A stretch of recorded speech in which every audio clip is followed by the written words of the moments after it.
After wading through the endless cesspool of safe, corporate-sponsored sludge that Hollywood pumps out, I needed something authentic, made with passion, something a little more edgy. I wasn't looking for some intimate drama about a woman facing the stark reality of menopause. No, I needed something that would send the HR department running for the cry closet. And sometimes, man, the movie gods are good because I stumbled across that very thing. I had no idea what the hell a Terrifier was. I'd seen that clown on the cover of Terrifier in All Hallows Eve for years scrolling through streaming services, but I always thought it was just cool cover art concealing a shit movie shot for $12 in a hand job. But once I heard the backstory for these movies, my interest was piqued. The story of an independent writer-director organically building a new horror icon through determination and fan appreciation. I needed this, goddammit. I had to give it a chance. First off, some of my initial apprehensions were right. It has some of those hallmarks I was worried about. Small cast, limited locations, subpar acting, they're all present. Damien Leone made this thing for $35K, so it has limitations. The interesting question is, why did this succeed? So many other low-budget slashers fail. Well, Art the Clown isn't just some tweaker with his face painted. He might look like he has meth mouth, but David Thornton Howard delivers a stellar performance as Art. He may be silent, but he's brought to life with an earnestness that wraps you up in everything he does. The movie also looks better than it has any right to. You can see Damien's talent shine through the budget constraints. The movie centers around two girls being stalked throughout a warehouse by a maniacal killer clown. The classic horror tropes are on full display. I didn't think anything was special. Everything was going like your typical slasher then.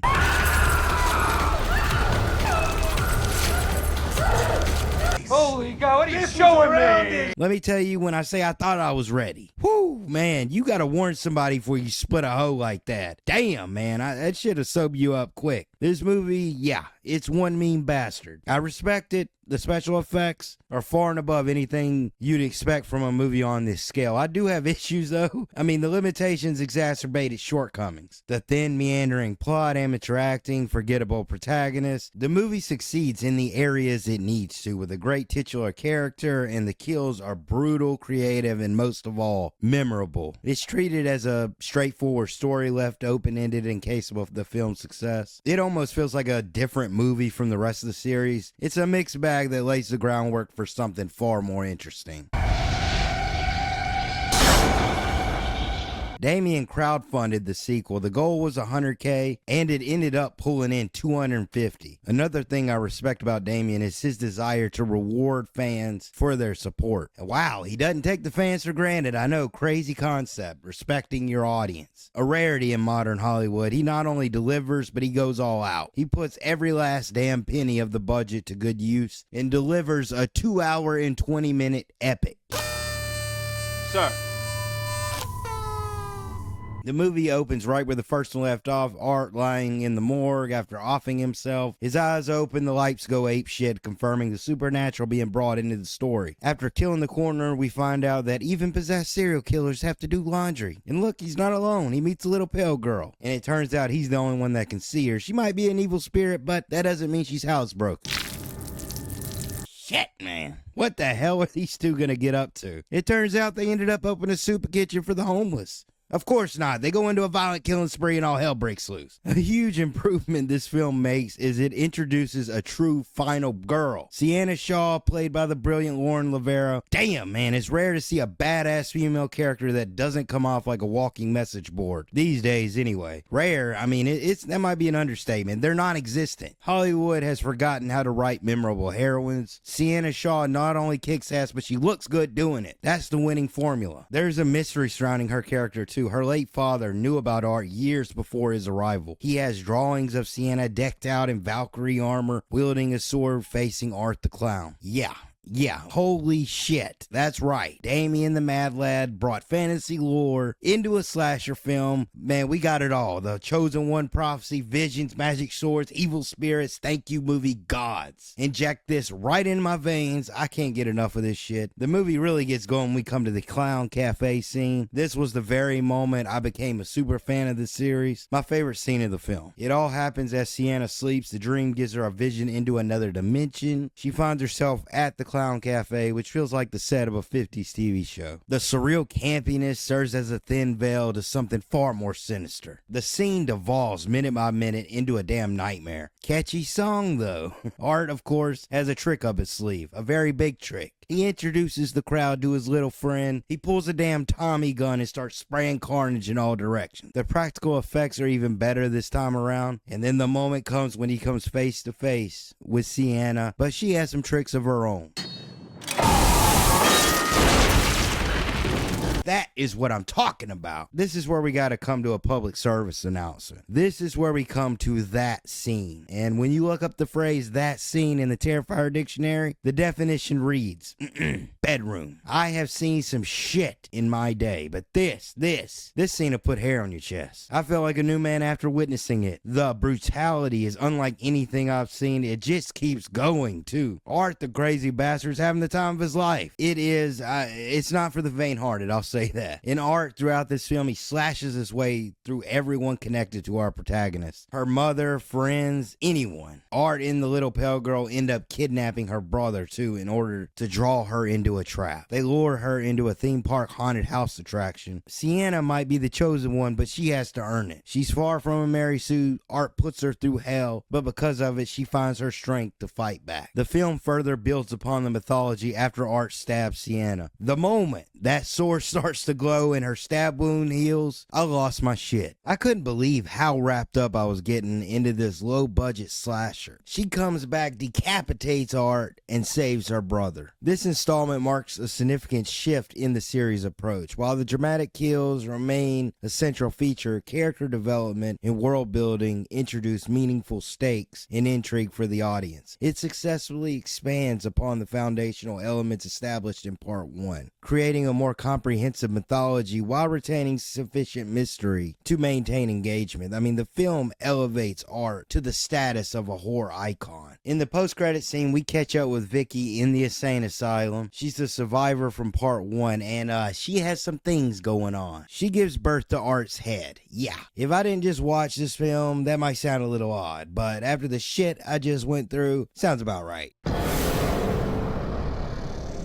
Although I did not witness the initial excitement surrounding this film, its popularity extended far beyond the horror enthusiasts to attract general moviegoers. Its impact was evident when it outperformed Joker at the box office, doing God's work, honestly. This is what you would call a compounding series. Well, this might be the third entry, but everything is cranked to 11. The gore, the laughs, the spirit, yes, the spirit. The Christmas spirit is alive and well, and this Santa Claus is bringing season beatings to all those on his naughty list. Well, it seems everybody's on that list. From the opening scene, man, holy hell. It starts with a bang. A massacre is on the menu today. It's going to test your resolve for violence and your taste for who that violence is enacted against. Juliet, I told you to stay out of my room.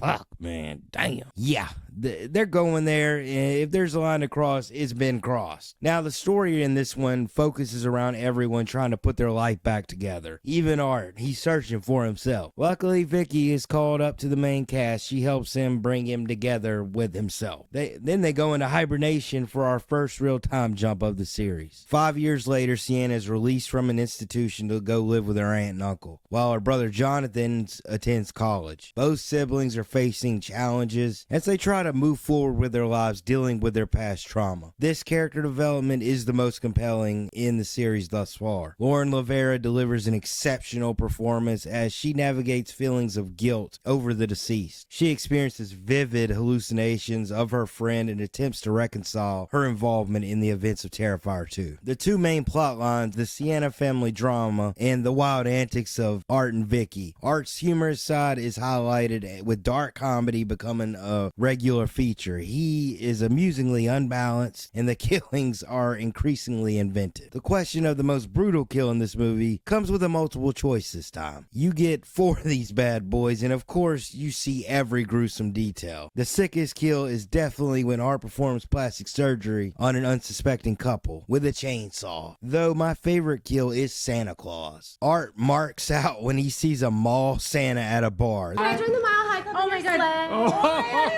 I'd fuck you. Art freezes his limbs and beats him like a damn pinata. The special effect work is some of the best in the industry today. Art gets his Santa suit and what does he do? He goes to the mall, of course, and he passes out gifts to all the kiddos. Yeah, what did you expect? A stuffed giraffe? I mean, come on, man. The enigma surrounding Art continues to unfold as Sienna experiences a vision where her late father becomes cognizant of the impending destiny that awaits his daughter.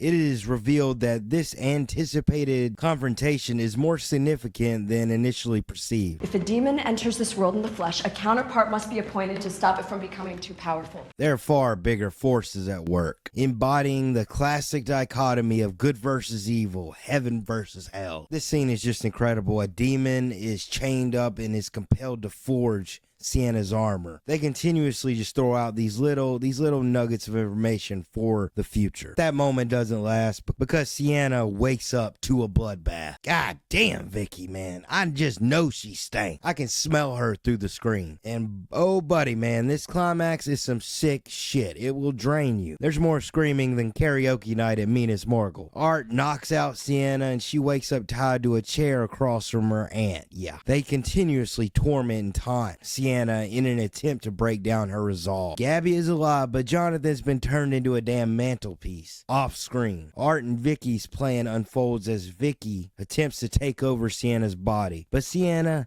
ain't going down like no chump. She gets a hold of her sword and passes out cans of whoop ass left and right. Vicky doesn't last long as she gets her head relocated. And here we go, it's time, baby. The main event, 1v1, Sienna versus Art, sword versus chainsaw, fuck yes. At last, Sienna rises and smites Art's ruins on the kitchen side. But just as she's about to finish him, Vicky's body dissolves around Gabby, creating a portal to the underworld. Gabby clings desperately, but ultimately falls into the unknown. Art escapes, leaving Sienna in the ruins. Terrifier 3 had a budget of $2 million and it made $82 million. That's what I'm talking about. Terrifier has gone mainstream. Hype around the third film drew in many new viewers. The brutality in this movie turned it into a dare, a challenge. The social media buzz and word of mouth marketing expanded Terrifier's reach significantly. Terrifier 4 is forthcoming and I am eagerly anticipating this release. It will be my first time viewing a Terrifier film in the theater. The storyline's been set up effectively by providing Sienna with a clear objective to rescue Gabby. I'm interested in seeing Sienna venture into the infernal dimension and face Art in this epic battle for the future. There's still a lot we don't know. Was her father an involuntary pawn at the will of a higher power, or was he culpable with setting all this in motion? While my appreciation extends to the characters like Art and Sienna and to the graphic nature of the kills, of course, my infinity lies predominantly with its fantasy world building. Given the scarcity in contemporary media, good fantasy anyway, I hope the fantasy elements are even brought more to the forefront for the climactic final battle. Man, I find most modern slashers redundant, but this freaky ass clown has slashed its way to my heart. Now I'm all in, man. It gives me those feelings after watching it where I just needed to share my love for it, honestly. And even as I reminisce over this series, I'm surprised how much I like this. Even with all the lore around it, these movies aren't trying to reinvent the wheel. They don't try to be something they're not. They know what they are, what they do well, and they have fun doing it. It's amazing what you can accomplish when a director's able to bring his vision to life. The big studios did come calling after Terrifier 2. He turned their asses down because they would have wanted to cut down and dilute the series for a broader appeal. Damien is a rare breed in an increasingly sanitized industry. I mean, a maverick that built his own future and dictated his own success. And of course, you love to see an independent series not based on a remake or an established IP succeed. I mean, it's invigorating and demonstrates that innovation and creativity aren't completely dead. And this is one of those examples of where the series just comes into your life at the perfect time. This is exactly what I was looking for. I mean, in a time where politics permeates every aspect of our lives, sometimes you need a little sadistic escapism. I've said my piece. Thanks for watching.